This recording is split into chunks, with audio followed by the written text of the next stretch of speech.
जय मां कामाख्या। कामाख्या टुडे में आपका स्वागत है मित्रों। आज की चर्चा ऊपरी हवा,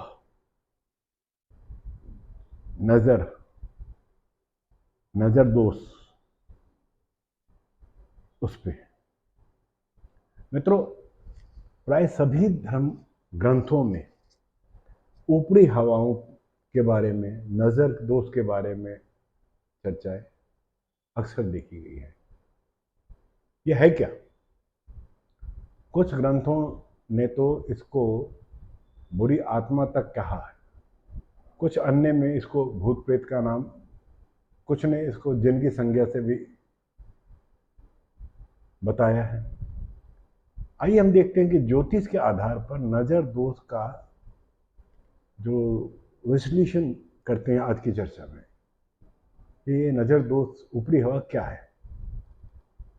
ज्योतिष सिद्धांत के अनुसार गुरु, पितृदोष, शनि, यम दोष, चंद्रमा व शुक्र जल देवी दोष, राहु सर्प प्रेत दोष को, और मंगल शाकरी दोष को, सूर्य देव दोष को और बुध कुल देवता दोष का कारक माना गया है।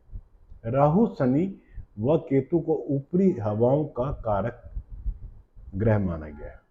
जब किसी व्यक्ति के लग्न अथवा शरीर गुरु ज्ञान त्रिकोण भाव तथा द्विसो भाव राशियों पर पाप ग्रहों का प्रभाव बना होता है, उस पर ऊपरी हवाओं की संभावनाएं अधिक होती है। या लक्षण क्या होता है? नजर दोष से पीड़ित व्यक्ति का शरीर हमेशा कंपन होता है, कांपता रहता है। वह अक्सर ज्वर, बुखार, मिर्गी आदि से ग्रस्त रहता है। कब, कहां और किन स्थितियों में ये डालती हैं ऊपरी हवाएं व्यक्ति पर अपना प्रभाव? जब कोई व्यक्ति दूध पीकर या सफेद मिठाई खाकर किसी चौराहे पर जाता है और उस चौराहे पर किसी के द्वारा कोई काम कृत्य किया गया हो, तब उनके ऊपर ऊपरी हवाओं का प्रभाव पड़ता है। गंदी जगहों पर इनका हवाओं का वास होता है, इन हवाओं का वास होता है गंदी जगहों पर। इसलिए ऐसी जगहों पर जाने से पहले यह हवाएं, जाने वालों पर यह हवाएं अपना प्रभाव डाल लेती हैं। इन हवाओं का प्रभाव रजस्वला स्त्रियों पर भी बहुत पड़ता है। कुएं, बावड़ी पर इनका विशेष वास होता है। विवाह व अन्य मांगलिक कार्यों के अवसर पर यह हवाएं सक्रिय रहती है। इसके अतिरिक्त रात और दिन के लगभग 12 बजे दरवाजे के चौखट पर इनका प्रभाव बना रहता है। दूध व सफेद मिठाई चंद्रमा के द्वैत है। चौराहा राहु का, चंद्र और राहु का जो शत्रु संबंध है। अतः जब भी कोई व्यक्ति उपरोक्त जो मैंने आपसे चर्चा की है, उन वस्तुओं का सेवन कर कर इन स्थानों पर जाता है, उन पर ऊपरी हवाओं का प्रभाव बनने या पड़ने की संभावनाएं बन जाती है। जब कोई स्त्री रजस्वला होती है, तब उसका चंद्र और मंगल दोनों ही दुर्बल हो जाते हैं। दोनों राहु व शनि के शत्रु हैं। रजस्वला स्त्री अशुद्ध होती है और अशुद्धता राहु की द्योतक है। ऐसे में उस स्त्री पर ऊपरी हवाओं के प्रकोप की संभावनाएं बन जाती है। कुएं और बावड़ी का अर्थ होता है जल स्थान। चंद्रमा जल का कारक माना गया है। चंद्रमा राहु का शत्रु है, इसलिए ऐसे स्थानों पर ऊपरी हवाओं का प्रभाव होता है। जब किसी व्यक्ति की कुंडली में किसी भाव विशेष पर सूर्य, चंद्र, गुरु व मंगल का प्रभाव होता है, तब उसके घर पे विवाह या मांगलिक कार्यों का अवसर बनते हैं या आता है। ये सभी ग्रह शनि व राहु के शत्रु हैं। अतः मांगलिक अवसरों पर ऊपरी हवाएं व्यक्ति को परेशान कर सकती है। मित्रों, दिन और रात के 12 बजे सूर्य और चंद्र अपने पूर्ण बल की अवस्था में होती है। शनि व राहु इनके शत्रु हैं, अतः इन्हें प्रभावित करते हैं। दरवाजे की चौखट राहु के द्योतक है। अतः जब राहु क्षेत्र में चंद्रमा और सूर्य को बल मिलता है, तब ऊपरी हवाएं सक्रिय होने की संभावना को प्रबल बनाता है। मनुष्य की दाईं आंख पर सूर्य और बाईं आंख पर चंद्रमा का नियंत्रण होता है। इसलिए ऊपरी हवाओं का प्रभाव सबसे पहले आंखों पर ही पड़ता है। यहाँ ऊपरी हवा का संबंध ग्रहों, भाव और उनकी स्थिति प्लेसमेंट पर भी है। जैसे राहु और केतु, जैसा कि पहले भी मैंने बताया था, शनिवत राहु ऊपरी हवाओं का कारक है। यह प्रेत बाधा का सबसे प्रमुख कारक है। इस ग्रह का प्रभाव जब भी मन, शरीर, ज्ञान, धर्म, आत्मा आदि भावों पर होता है तो ऊपरी हवाएं सक्रिय हो जाती हैं। शनि, इसे भी राहु के समान माना गया है। यह भी उक्त भावों से संबंध बनाकर भूत प्रेत की पीड़ा देता है।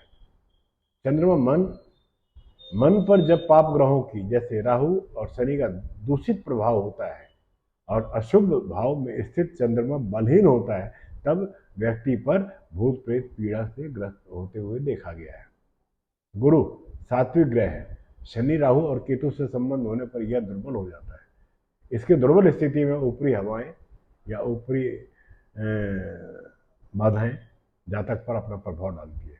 लग्न, यह जातक के शरीर को प्रतिनिधित्व करता है। इसका संबंध ऊपरी हवाओं के कारक राहु, शनि या केतु से हो तो इस पर मंगल का पाप प्रभाव प्रबल हो, उस पर अगर मंगल का भी पाप प्रभाव प्रबल हो तो व्यक्ति के ऊपरी हवाओं से ग्रस्त होने की संभावनाएं बनती है। पंचम भाव से पूर्व जन्म के संचित कर्मों का विचार किया जाता है। इस भाव पर जब भी ऊपरी हवाओं का कारक पाप ग्रहों का प्रभाव पड़ता है, इसका अर्थ यह है कि वह व्यक्ति पूर्व जन्म में उसके द्वारा अच्छे कर्म की कमी रही होगी, या यूं कहें कि अच्छे कर्म अल्प हो तो भी पाप प्रेत बाधा के योग बनते हैं। अष्टम भाव, यह भाव गूढ़ विद्याओं की और आयु तथा मृत्यु का भी भाव कहा गया है। इसमें चंद्रमा और पाप ग्रहों या ऊपरी हवाओं का कारक ग्रह का संबंध भी प्रेत बाधा का कारक बनता है या प्रेत बाधा को जन्म देता है। जन्म में पुण्य कर्मों की कमी हो रही हो तो यह भाव भी दुर्बल होता है। मित्रों, जन्म कुंडली में दुस्वभाव राशि मिथुन, कन्या, मीन पर वायु तत्व ग्रह का प्रभाव हो तो भी प्रेत बाधा के योग बनते हैं। कौन कौन से वार होते हैं? शनिवार, मंगलवार प्रेत बाधा, रविवार को इनकी संभावनाएं प्रबल बनती है। तिथि कौन सी है? रिक्ता तिथि एवं अमावस्या प्रेत बाधा को जन्म देता है। वायु संग्रह नक्षत्र प्रेत बाधा के कारक होते हैं। योग जो है प्रेत बाधा के विषकुंभ, व्याघात, इंद्र, व्यातिपात, शूल आदि प्रेत योग प्रेत बाधा को निमित्त करता है।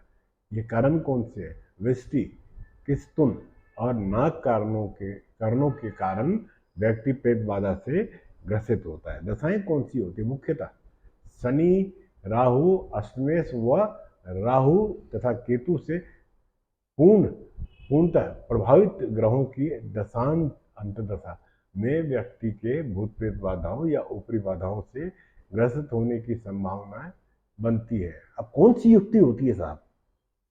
किसी स्त्री के सप्तम भाव में शनि, मंगल और राहु या केतु से युक्त हो तो उसमें पिशाच बाधा ग्रस्त होने की संभावनाएं प्रबल बनती है। गुरु नीच राशि में अथवा नीच राशि के नवांश में हो या राहु से युक्त हो, उस पर भी पाप ग्रहों की दृष्टि हो तो जातक में चांडाल प्रवृत्ति उत्पन्न होता है।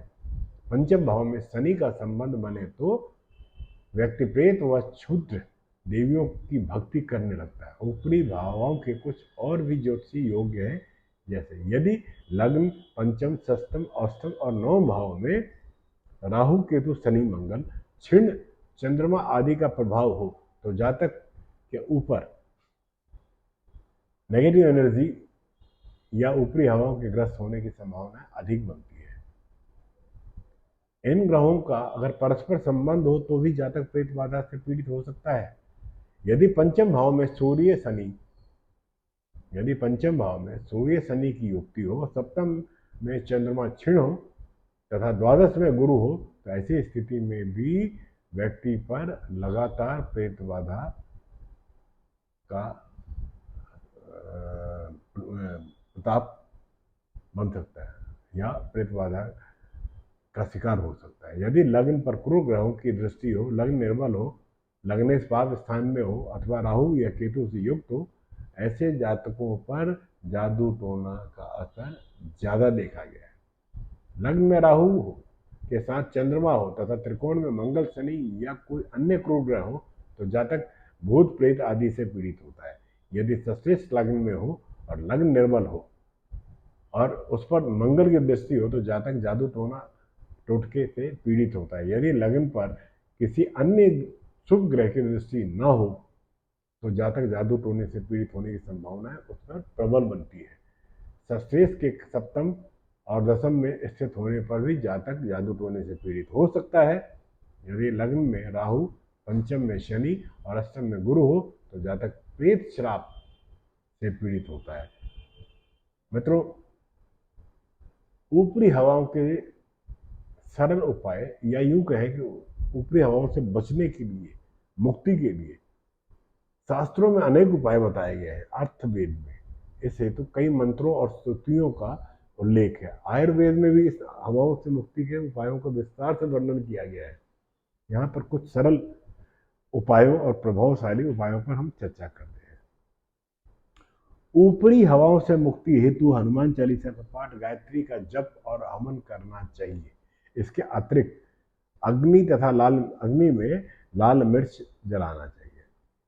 रोजाना सूर्यास्त के समय एक साफ सुथरे बर्तन में गाय का आधा किलो कच्चा दूध लेकर उसमें शहद की 9 बूंदें मिलाकर फिर स्नान करके शुद्ध वस्त्र पहनकर मकान की छत से नीचे तथा प्रत्येक कमरे में, जीने, गैलरी आदि में दूध की छींटे देते हुए द्वार तक आए और बचे हुए दूध को मुख्य द्वार के बाहर गिरा दे।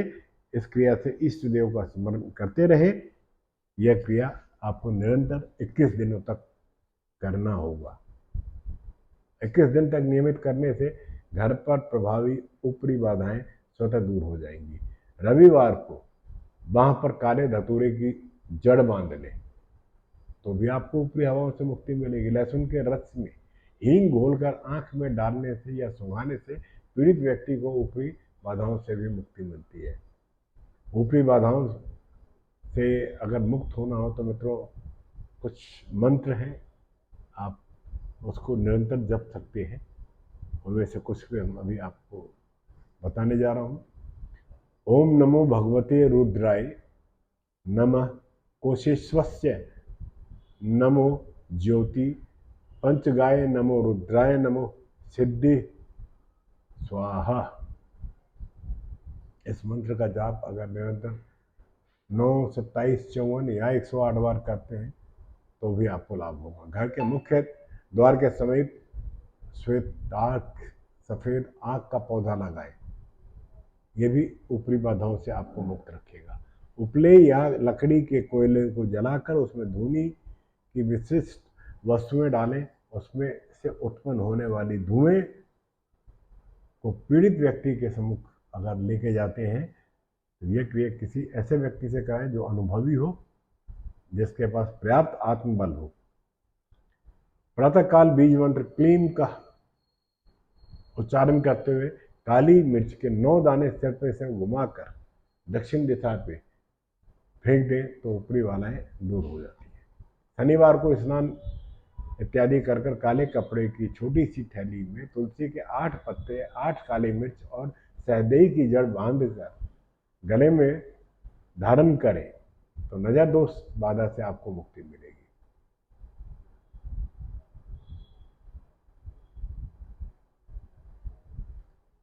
सरसों के तेल का जो मैं अभी आपको मंत्र बताने जा रहा हूं, 108 बार जप करके सरसों के तेल में अभिमंत्रित करने और उसे पीड़ित व्यक्ति के ऊपर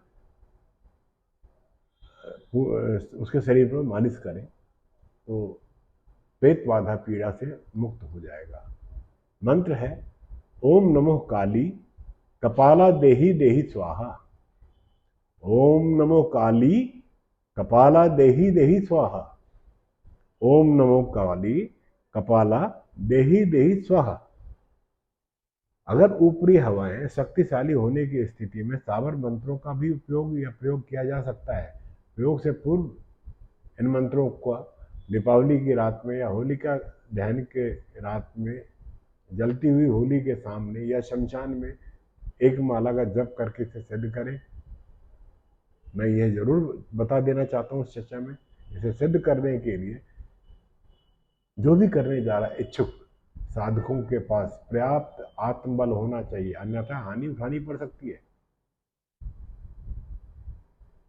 अभी जो मैं मंत्र बताने जा रहा हूं उस मंत्र से थोड़ा सा जीरा 7 बार अभिमंत्रित कर रोगी के शरीर को स्पर्श कराए और उसे अग्नि में डाल दे। रोगी को ऐसी स्थिति में बैठाना चाहिए जिससे उस अग्नि से निकलने वाला धुआं उसके मुंह के सामने आए। इस प्रयोग से भूत प्रेत बाधा से आपको मुक्ति मिलेगी। मंत्र है इस तरीके से, जीरा जीरा महाजीरा जीरिया चलाए, जीरिया की शक्ति से फलानी चली जाए, जिए तो रम टले मोहे तो मसान तले, हमरे जीरा मंत्र से अमुख अंग भूत चले, जाए हुकुम पाड़ुआ पीड़ की दुहाई। एक मुट्ठी धूल को जो मैं मंत्र बताने जा रहा हूँ 3 बार अभिमंत्रित कर नो नजर दोष, जो नजर दोष से ग्रसित व्यक्ति है उसकी ऊपर फेंक दे, निश्चित रूप से उसको नजर दोष से मुक्ति मिलेगी। मंत्र है तह कुट इलाह का बान, कुड़ुम की पत्ती चिड़ावान, भाग भाग अमुक के अंक से भूत, मारू धुलावन कृष्ण बरपूत आज्ञा, कामरू कामाख्या हारी दासी चंड दोहाई। मित्रों, थोड़ी सी हल्दी को 3 बार इस मंत्र के साथ अभिमंत्रित करके अग्नि के सामने इस तरीके से छोड़े कि उसका धुआं रोगी के मुंह की तरफ आए। इसे हल्दी वाण भी कहा जाता है। हल्दी गिरी बाण वान को लिया हाथ उठाए, हल्दी वान से नीलगिरी पहाड़ ठहराए, यह सब देख बोतल पीर हनुमान, डाइन योगिनी भूत प्रेत मुंड काटो तान, आज्ञा कामरू कामाख्या माई का आज्ञा हाड़ी की चंडी की दुहाई। जौ तिल सफेद सरसों गेहूं चावल मूंग चना कूस समी आम्र लुम्बरक पत्ते और अशोक धतूरे दुर्वा आक व ओंगा की जड़ को मिला लें, उसमें दूध घी मधु और गोमूत्र से उसको मिलाकर मिश्रण करें और संध्या काल में हवन करें। 108 बार जो मैं मंत्र बताने जा रहा हूँ उसकी जाप करके उसकी आहुति दें, आपको निश्चित फायदा होगा, आजमाया हुआ है। ओम नमः भवे भास्कराय आसमाक अमुक सर्व ग्रहण पीड़ा नाशय कुरु कुरु स्वाहा। अस्कुन क्या है, अपशकुन होता क्या है? अपशकुन पे हम अगले वीडियो में चर्चा करेंगे क्योंकि ये वीडियो बहुत लंबा होता जा रहा है। मित्रों, अपने विचार कमेंट के माध्यम से जरूर हम तक पहुंचाएं। तब तक के लिए आपसे आज्ञा चाहते हैं। मिलते हैं अपशकुन के ऊपर चर्चा करते हुए अगले वीडियो में। जय मां कामाख्या, आपका दिन शुभ हो।